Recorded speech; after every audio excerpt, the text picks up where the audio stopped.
तिरंग्यावर 3 रंग आहेत हे अख्ख्या जगाला माहिती आहे, पण त्या मधोमध बुद्ध धम्माचा अशोक चक्र आहे हे किती लोकांना माहिती आहे?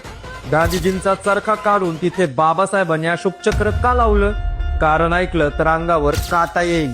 जेव्हा भारताचा झेंडा हा ठरत होता तेव्हा प्रश्न पडला, मधोमध्ये काय असावं, चरखा की चक्र? चरखा हे कष्टाचं प्रतीक होतं, पण बाबासाहेबांची नजर ही भविष्यावर होती. ते संविधान सभेत उभे राहिले आणि म्हणाले, चरखा हा का आपण विणू शकतो पण देश नाही. देशाला गती हवी आहे, देशाला कायदा हवा आहे.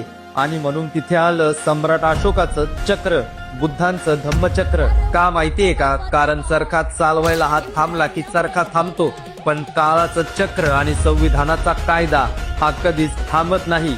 आणि त्यातल्या 24 आऱ्या म्हणजे दिवसाचे 24 तास हे सांगण्यासाठी की भारत आता झोपणार नाही, भारत हा आता थांबणार नाही.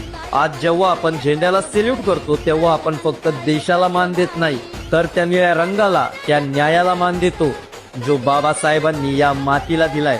मित्रांनो, चरखा हा इतिहास होता, पण अशोक चक्र हे भारताचं भविष्य आहे. रंग जरी 3 असले तरी या देशाला जोडून ठेवणारा धागा निळाच आहे. जय भीम, जय भारत.